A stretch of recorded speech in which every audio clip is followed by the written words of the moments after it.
Hi, and welcome to the Same 24 Hours podcast. I'm Meredtih Atwood, author of the book, The Year of No Nonsense.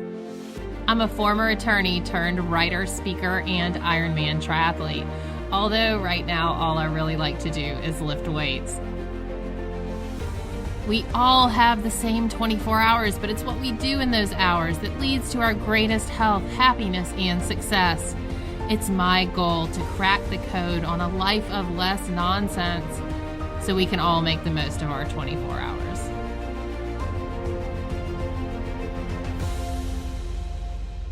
So let's get started.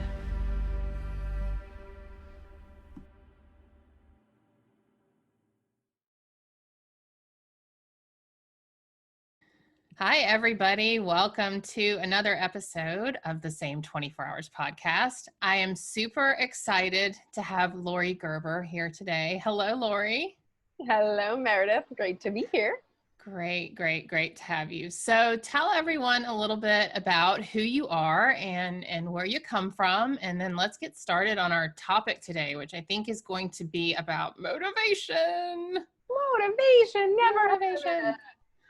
Okay, I am Laurie Gerber, head coach at Handel Group Life Coaching. So that means I have been coaching for a really long time, coaching people in the Handel method, which I'm sure listeners have heard of from you. So essentially, we teach a method of coaching. We teach it at MIT and Stanford and NYU and in companies and with individuals. And I am one of the people who's been doing it for the longest time. And I love doing it because it is a heart, head, body approach. And we've really got something going here that works better than anything I had ever tried before. So I get to do that all day. I get to help other coaches do that all day. And I get to do podcasts and lead webinars and live events and all kinds of fun stuff like that, where I basically get to just keep talking about these tools that I've used on myself and that I love so well. Yes, and they have impacted me substantially. I mean, I've told this story. I interviewed Lauren Zander, who's one of the founders of the Handel Group, 3 years ago. She came on the podcast, and I was like, this is the craziest method ever. No thanks. I don't want anything to do with 100% honesty and integrity, and I'm out. And then I signed up, and I started. I became a student of the Handel method, and oh my gosh, the return on the instant change is incredible. Incredible. And so, when you mentioned head, heart, and actions, I realized I was very much head and actions, but I had no heart. Me too. None. You and I are very similar. Yep, just really good at getting shit done, but not so good at following the highest ideals, or even inquiring as to what those might be. Right. Or there's a lot there. And so heart, I think, is such a great segue into this idea of motivation. We talked offline, what does your audience want to talk about? What do they need help with? And I've heard since 2010, when I started my blog, I just don't have the motivation. And I feel like I've been beating this dead horse, but I know with the Handel method, there is more that you will bring to this topic of motivation. There's more in that horse. That horse has more in it.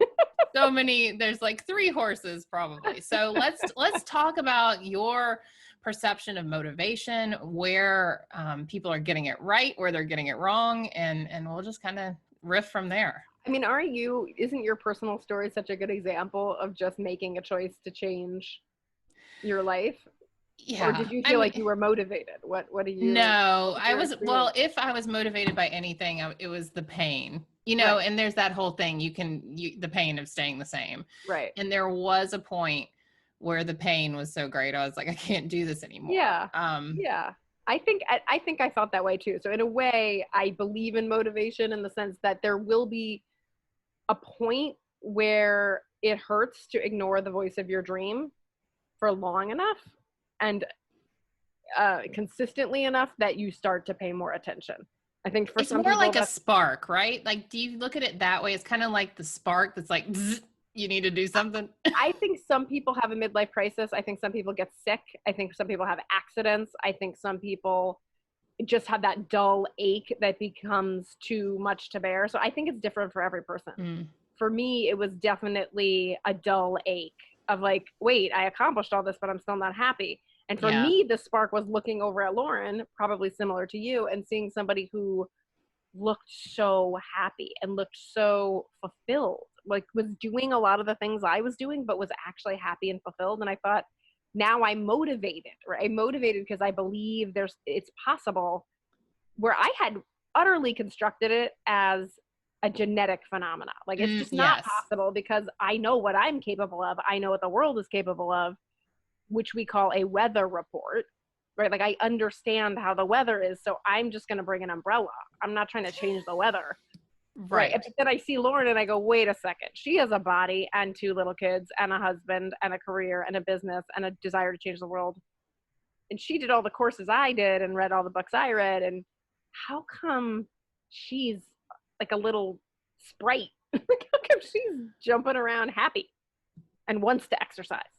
Or seems to want to exercise, seems to want to fuck her husband, seems to want to build her business, and seems to think there's no competition between all of those. I am now motivated. Right. Or at least I'm motivated to figure out what's wrong with this woman. That was what I felt. It out. I'm motivated to figure out what she is. Yeah, what she understands. Right. I guess I was desperate enough to want her to be right, but at that time, but I had flirted around her for a while before I got to that point of going, okay, I'm curious. Yeah. But normally I would say motivation is the mother of all weather reports. Like there's no DNA in you, like brown hair, whatever, bone structure and motivation. Maybe there is DNA for that, but if it is, it's perfectly overridable DNA. So the fact that we pay such homage to it is just part of our justification for not taking action, right? It's like it's an obvious smart idea to say, well, it's just not for me. It's not in the cards. There's something wrong with me. Okay, so great. The lack of motivation can fall under, like Handel talks about, I think 8 types of excuses. Again, I'm sure there's more, but I feel like the lack of motivation, it falls under like genetics, or it's always been this way, I've never had motivation. But it's almost like you could just add that as number 9 because it's such a hard excuse. I see it on every Instagram post. Like if I post something, everyone's like, I wish I had your motivation. And I'm like, oh, it's just not genetic. It's not genetic. Like, you really don't wish you did. I'm like, it's so interesting because I was saying this morning on the wake up call, were you there this morning? I was on audio. Yeah. Oh, you were on. Okay, great. It's like, what comes first, the action or the motivation? Because as soon as you start to do something differently, you feel motivated. So it's an impossible question. Yeah. That you should feel motivated before you do. I mean, that was me. I was like, well, I'm not motivated to have sex with my husband anymore. I don't feel like it. I don't feel like exercising. I don't feel like eating healthy. I don't feel like making cold calls for my business. I don't feel like practicing my new talk. I don't feel like doing anything. You know what I feel like doing? Eating sugar and watching TV. That is what I feel like doing. Will I be happy or fulfilled watching TV and eating sugar? 1 weekend a month? Yeah. Yeah. 1 hour or 2 hours or 4 hours a week for TV? Yeah. But more than that, and I'll go crazy because I'm out of alignment with my own self. It's not even my fault. It's just like my heart wants what it wants. Right. And then my head, wants to watch TV and eat sugar. Yes. And that's an interesting point too, because some of the tenets of the Handel method is about dreaming. It's about like, what do you want? And then there's this whole movement in the world that's telling us it's okay to be like, about your body, about whatever, right? And it's this whole, and yes, we should be accepting, but I feel, and I get in trouble with this all the time. So feel free to be like, this, but it's the idea of, body acceptance and body love and all of this. And I'm all for it. Be who you want to be, love your body. However, I want to look a certain way and I want to be a certain way. And I feel like there has come this wave of shaming people that want to improve their bodies. Like, why don't you just accept it? Why don't you? And I'm like, because I don't want to. It's not my dream to look like this. Like, Exactly. stop being the boss of me. But then Right. I feel like it's a movement that is taking people that want to dream bigger and telling them, don't worry about it.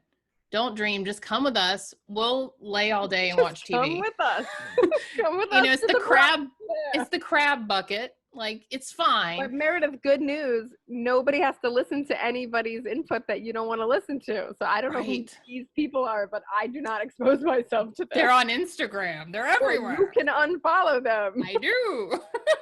So your weather report is it's raining, body it's raining body acceptance. And they're bothering me. It is. Well, because this is my space. So my story was being a larger girl in the sport of triathlon. If Meredtih Atwood can do an Ironman, I can do one. And I got pigeonholed into that, to being a 200-pound athlete. Right. Yeah. And so then I was like, I don't want to do that anymore. I don't, it's I'm hard. Opting out. It's a lot of weight to carry around. I'm tired. I want to look good in a bikini. And I got like shit on for it. Like, it was the craziest thing.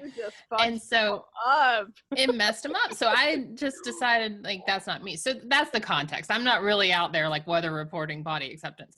But at the same time, where do those converge? Yeah. Where do your dream and your love, and where does this all converge? It's a great question. It really is, and such a timely question, because we really wanna understand and invite and accept diversity. Like, that's really good for humanity to do that. Yep. And still tell the truth about what we really want. So to start to separate out what you truly want from what the mass media makes you think you want, or what your religion makes you think you want, or what your parents or your peers or your Instagram influencers or whoever it is make you think you want, that's the first exercise in the Handel method. That really is the point of dreaming, Handel style, is that you ask yourself, but why do I care about that? Why do I care about that? Why do I care about that? And for me, and by the way, I was the biggest feminist on the block, still am. I really thought you should butt out of my food and my body for feminist reasons. Like, I was right there. Like, don't you tell me how I should look and what I should eat. And it never even occurred to me that I felt like shit every day. Like, literally was eating things I was allergic to every day. Hated what I saw in the mirror. Hated my sleep, hated how I felt physically. My skin was like, the amount of pain I was in with the, like, with the defense of, like, don't you touch my drug, don't you touch my rights. It reminds me of a certain group of people, how much I'm defending my right to do what I want. What people, Laurie? And keep my drug habit on a political self-empowerment basis. It was such a smart way to construct it, to never have anyone question me, except, of course, Lauren Handel Zander, who questions everything and is a freaking, doesn't care what you think. So thank goodness it was like this Helen Keller moment where I was like, oh yeah, water, oh yeah, I remember I used to have a dream, like, way back before anyone shamed me about my body, way back before I was addicted to sugar, way back, like, before body was political, like pre-puberty. I remember having a dream of being elegant, of having great posture, of dancing, of eating things from a garden, of being close to the earth, of being spiritual. It was a very dreamy dream. And what age was that? Like, what? About pre-puberty? 11, like 11 years old. Yeah. I had to think back that far to even find a non-loaded. Oh, that's such a good way to look at it. I wanted to be a gymnast. Yeah. Not built like one, but I wanted to be a ballet dancer, not built like one. But still wanna. But I wanted to fly. I wanted to leap. Yeah. I wanted to be elegant. Right. And of course, the minute I got boobs and hips, I was like, that'll never be me. So I'm going to go over here and study and talk and, live my life here, not here. Even though ideally you live your life in your heart, your head, and your body, I decided to just live it all right here. So I could even ignore feeling like crap all the time and not even make the connection that it was what I was eating. Right. is like science. Like, duh. If you eat poison, you're not going to feel good.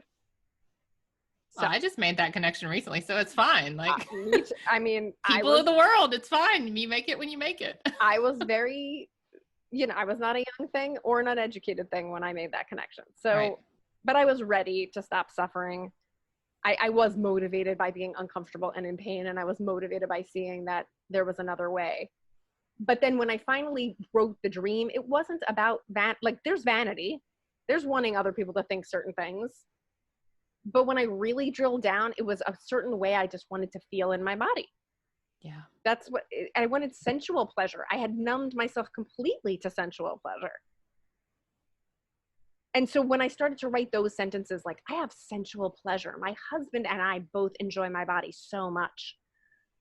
I love the nourishing foods I feed myself. I dance, I fly. Like, that was my body dream. It wasn't like, I have toned abs and strong hamstrings and I can fit into my size 4 jeans. Though I wanted that. That wasn't my dream. That was just like kind of the stats that at that point, kind of equaled the dream. But the dream is sweet and rich and yummy. And everyone deserves to figure out what that is. And it doesn't have, I call it a magic number. Everyone has their magic number. There was a time when my magic number was a certain weight on the scale, and that was like a 10 for me. And now it's different, and in 20 years it might be different. So we don't say there's a right number or a right shape, but we ask you to tell the truth about what you really think is the right number and shape for how you want to feel. And how do you help clients who have a disconnect between the dream and the reality, and this is not going to be possible? So I can't possibly dream that, because my body dream is tied to like a 20 something minute 5K and 6 strict pull-ups. Like, I have all these like feats of strength, which I'm so far from. But are you talking about you personally? Yeah, well, no, not me. I mean, just in general, when we talk about dreaming, those are not dreams. Those are results those are symptoms, right? Or measures. Those are not, right. The dream is I'm strong. I outdo myself. I keep hitting targets. Like, if you die tomorrow, you're not going to care if you did 6 or 5 pull-ups. I might. I don't know. I don't think it's like saying money makes you happy. Right. Money doesn't make you happy. Knowing you can command money. It's feeling strong and feeling. Exactly. Yes. It's the internal feeling. Yourself. You want to amaze yourself. You want to perpetually amaze yourself. So what about people who say, I don't believe it'll happen, so I can't, why would I even bother? Because, the cynics and the people that start, like with Enter You, the online program, it starts with the dreams, right?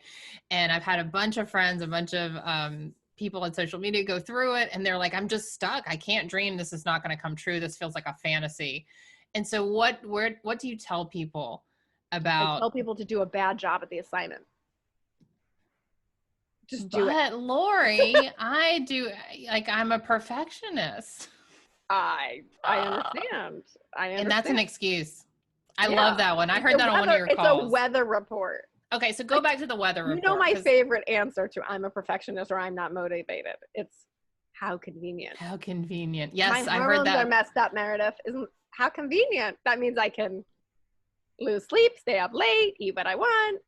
Be super blow off my exercise, be mean to my husband. Like, I just wrote myself a permission slip because I just explained to you why, why. So I'm all or nothing. How convenient, Meredith, that you're all or nothing. Right now I'm nothing. Exactly. That's all I can hear. All or nothing. Right. That is your permission slip for nothing. Or manic, right? Like, you just gave yourself that permission slip with that weather report. So we say in the Handel method, the best way to aim your dream is a year out and a stretch but doable. So if you're writing, I'm going to be in the Olympics next year, and you've never run a mile, how convenient. You obviously are not ready to play the game of dreaming yet, because dreaming is a stretch but doable game. Dreaming is not grandiosity or make-believe. It's not fantasy. That's not what we're doing. And by the way, there are self-help programs where it's fantasy. And then you're like, I want my money back because this didn't work out. They told me I could have $1 million in a month, and I don't have my $1 million. Okay? That's not our jam. our jam is a stretch but doable. So for me, when I came to coaching, I was like 20 pounds overweight. It was a stretch but doable for me to be in my goal weight in a year. It wasn't obvious. I wasn't going in that direction, but it wasn't insane to lose a few pounds a month from where I was. So I'm not asking you guys to create fantasies. The exercise in the Handel method is a stretch but doable. What would make you proud, and not your demand list. I want this kind of abs and these kind of push-ups and these kind of pull-ups. No, it's how do you want to feel? There's infinite routes to that. You want to pick pull-ups? Rock on. Do your pull-ups. If that's your favorite expression. But it's not the right one. That's just the one you like. Just like size 4 is not the right size. It's just the one I like right now. Ooh, I would like that. We'll see if you would or not. It's not for everyone. Touche. You know, you really got to be, I keep saying this as you hear me every morning say to people, don't try to be me. Don't try to be Meredtih. Don't try to be your influence. Don't try to be someone else. You'll be exhausted and you'll never do it. You'll fail. It's enough to keep you busy your whole life just trying to be you. The true version of you. Yeah. What does that look like? Yeah. What does it feel like, more importantly? What does it feel like? Scary. What if but I don't want to show anyone the real version of me because they won't like me. They will reject me. You know, like that's. Do you have evidence for that? Don't you have so much evidence for people prefer the real you? Oh, I have all sorts of evidence. My theory closet is very full back there. That's why it's closed. Like, I have size 8, I have size 10, I have size 8 to 20 dresses in black. If anyone needs a funeral near Massachusetts, I have your size. I have theories in all colors. Yeah. Theories. Well, that's a great point because it just goes to show you can prove whatever theory you want. Yeah. All right. So let's talk quickly about theories real quick.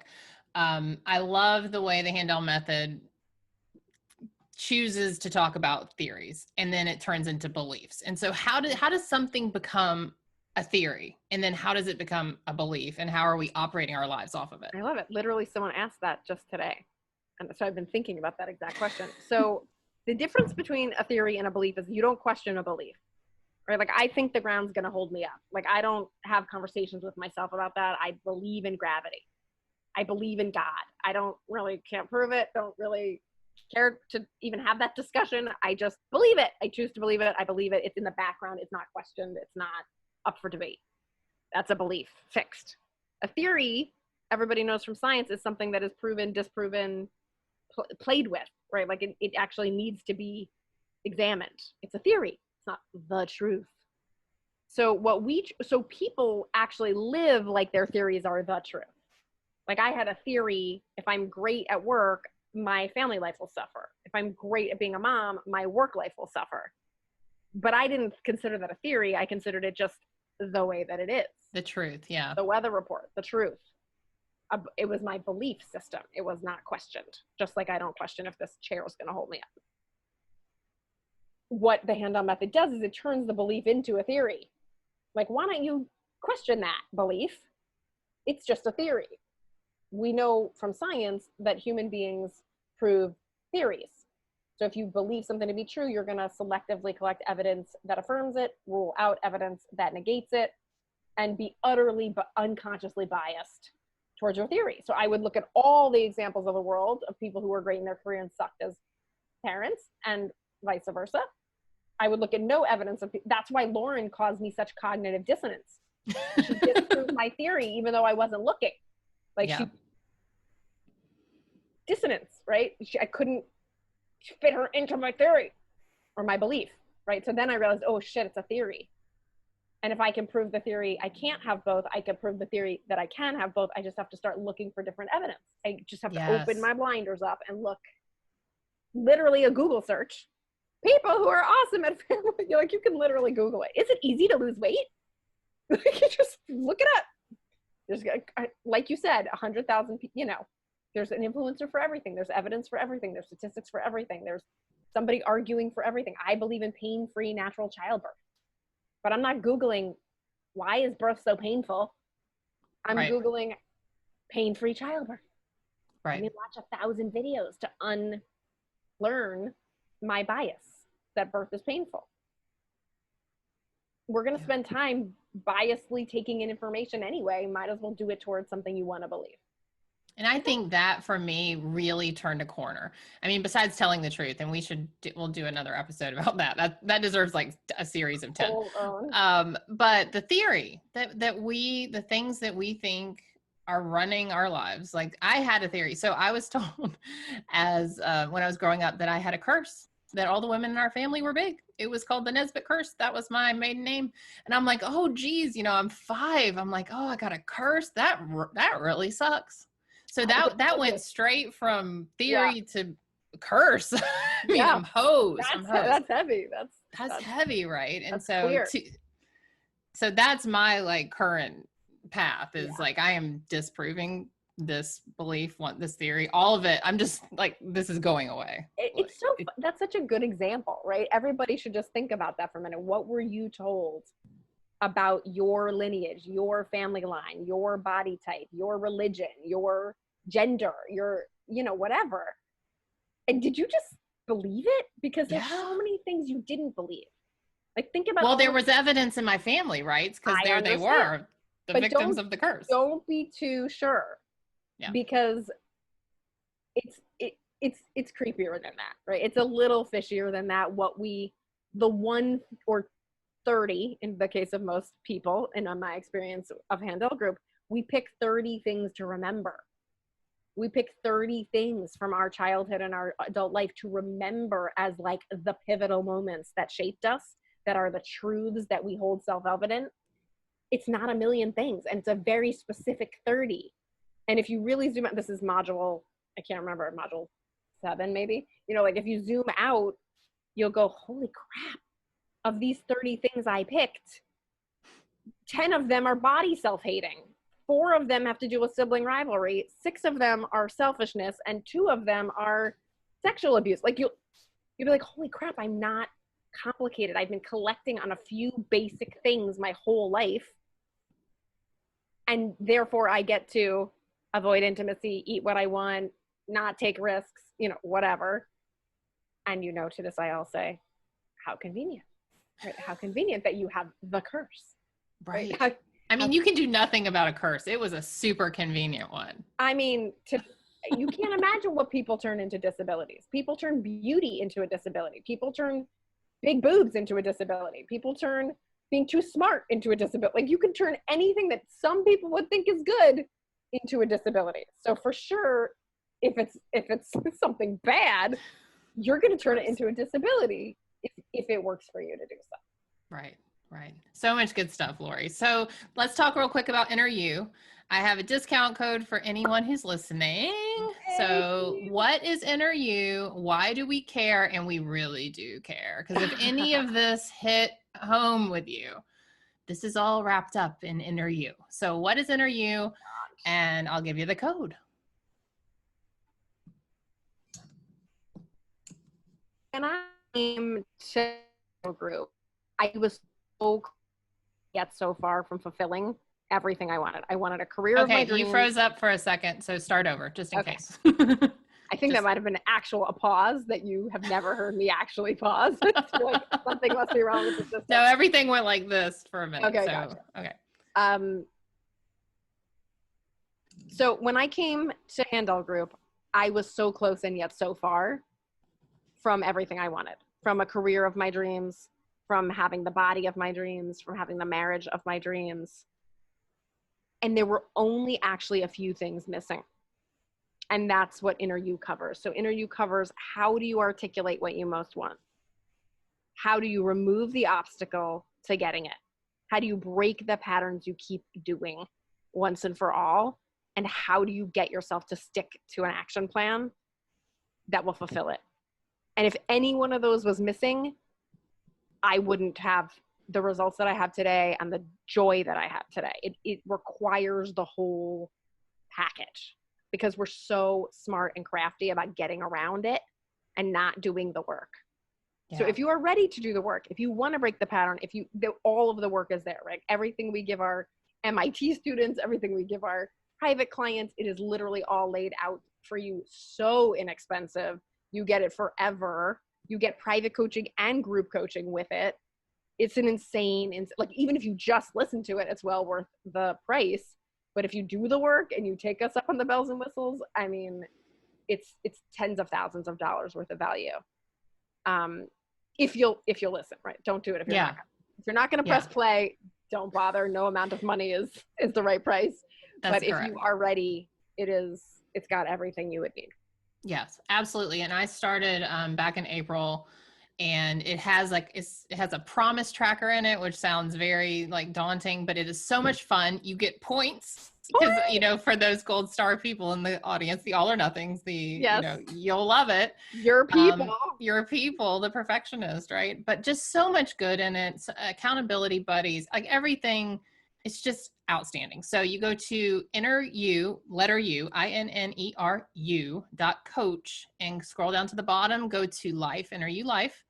And with the code same 24 hours 75, you get it right now for half off. Whoa, nice deal. Nice same deal. 24 hours 75. Yeah, and I'll post that in the show notes, but it's amazing, you guys, really. And I know so many of you reach out to me for personal coaching. Full disclosure, I am in the coaching training with the Handel group. So I believe in this so much. I'm going through the coaching program. Nice. So no, you know, this is the deal. This is the sauce. When you're ready to do it, when you're ready to deal with your dark side and your stuff and really live from here. It's got everything you need. We really wanted to make it so that you didn't have to have thousands of dollars and do private coaching, that you really could have it with a community, totally affordable, all the bells and whistles. It's really accessible to almost everyone at these prices. So I'm proud of that. And one final note is we have traits that come from our family long ways back, all the way to us. And for those parents, I know I have lots of parents in my audience, you are seeing your kids play out your traits that you aren't dealing with. And that was the thing when I had a one-on-one with Lauren. She goes, "Oh, you think you don't have two little addicts?" And I was like, "Oh, you talked about my kids." But that hit me so hard. Like all the stuff I'm hauling around that I think I'm dealing with, I'm not dealing. And they're picking it up, and they're not going to know how to deal because I haven't dealt. So you learn how to deal with yourself so you can help your kids deal. And like, evolving the lineage is what they call it. And that did it for me. I was like, I'm in. Where do I sign? That was your selling point. Like, don't harm the children. Don't harm the children. Well, Laurie. To build on our shoulders. That's right. We get our shoulders as high as we can. High as we can. Tell everyone where they can follow you and follow you. Follow me, Laurie Gerber _coach, LAURIEGERBER _coach on Instagram is a fun place. I do free calls regularly. Meredith is often with me. So that's a fun place to find me. But inneru.coach is the place to run while it's on half price sale, because that will not last forever. And follow Handel Group on Instagram for all the updates on live stuff. And you'll be seeing more of us in the future. So thank you so much, Laurie. This was great. You're so welcome. Thank you.